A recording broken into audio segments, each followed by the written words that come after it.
things that we've been told at the school. And I mean, I share that with them, and you just kind of tell me what y'all think about it. I mean, um, what school y'all go to? Price Young. Okay, and Marshall, I work for MISD, and we have been told that that they have the kids prepared. It's like what you do: you go into a classroom, you cut out the lights. They told them, we lock the doors. If a person can't come in there, they've been told that you pick up and you throw whatever you can. I'm talking about books, That's desks, exactly chairs. what Okay, we teach. Those so go along with our points. I think he left off one of them okay, a while ago. It's okay, avoid, deny, defend. okay, If you can run away, run. yeah. This is not just for school. This is for church. This is for grocery store. This is anywhere. Now the trainings we're going to be holding that we talked about in the next month or so are going to be geared more towards school. Schools are going to be at college campuses. But they're really for anybody. One we held for churches was geared specifically for churches because we have to bring them up like that to an extent.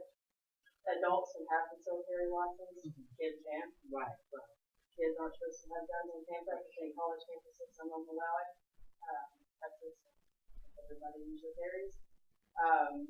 So for the churches, things being told them, if you have a concealed carry license, you better be prepared to use it. You don't police arrive. Police arrive, you put it down, no arguing, put your hands up. Yeah.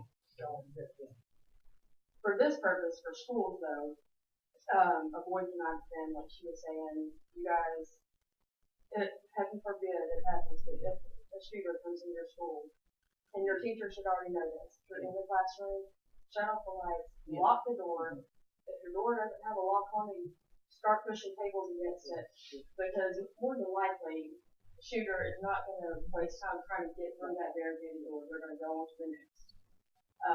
If they hear or see people in there, they might try to shoot through. Maybe kind of stupid. I don't know if I've shell. More likely they're not gonna mess with trying to get in if it's locked or barricaded. One of those shootings, I think it was actually Colvin, where that had the most casualties in the library. Yeah. When we say hide, don't hide under one of these chairs where it has no siding.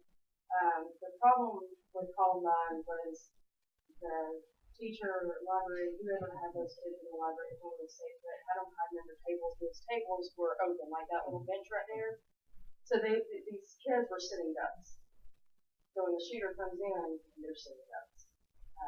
If you can run, run. When it comes to hiding, getting behind a closed door, closet, something where you're shielded. Last resort is defend. Use whatever you have. I mean, we're looking around and here, and somebody comes in and I have to defend, I'm going to grab them and like falls on the side and do it.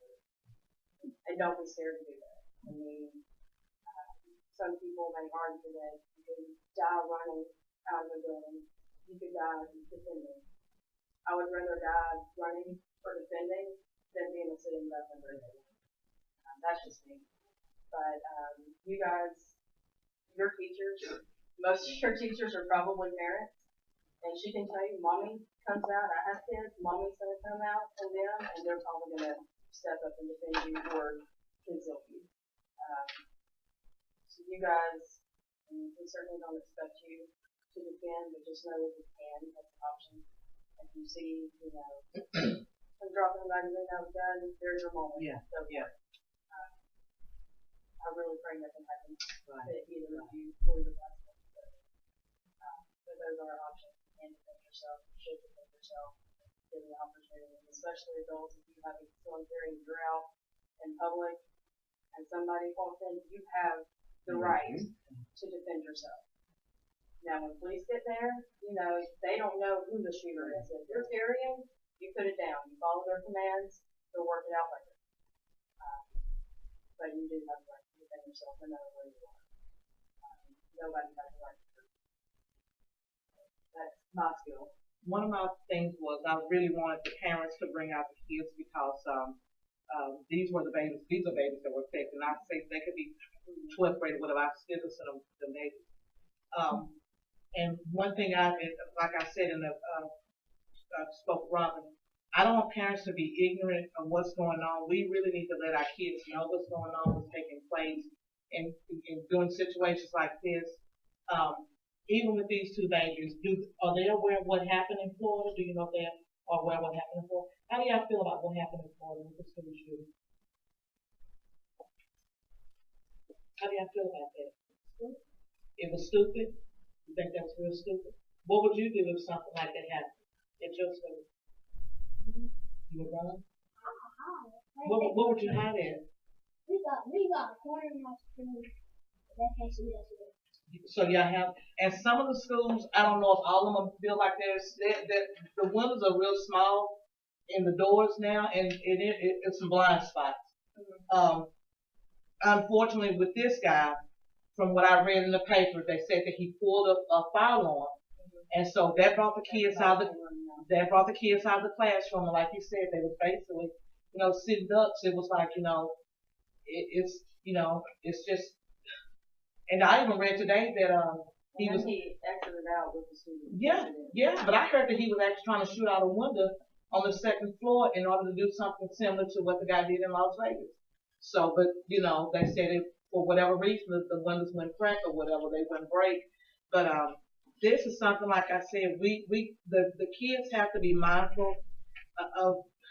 And I'll be honest with you, there's some students at some of these schools that you can look at and be like, oh man, I mean, it is what it is. This is the reality of it all. And you can look at some students and say, oh man, we want to make sure we know this kid is dead at all times because of their demeanor, their appearance. There's some that look like loners. There's some that will post questionable things on social media. Yeah. That's the go-to. So if you see anything that even scares you a little bit, go to your parent. Go to your parent first, and your parent should be able to decipher, who you call. So, anything, don't ever be scared to go to your parent for anything like that. And then, if you're scared more likely to call us. And this is Kelly Colvin. She's the Public Information Officer of the Washington Police Department. If y'all have any questions for her, Chief of Police just left, Chief Cliff Carew. She's just as capable of answering any questions. Oh yeah, a bit more experience than me, but a lot more. But the thing was, we want to make sure that the parents were exposing their kids to what's going on in today's society. And God forbid if anything like this happened in Marshall, but we definitely want the parents and the kids to be ready for something like that. So that was the reason. And if I can't answer your questions, I'll jot it down and I'll ask Chief on Monday. So did anybody have a question, anything?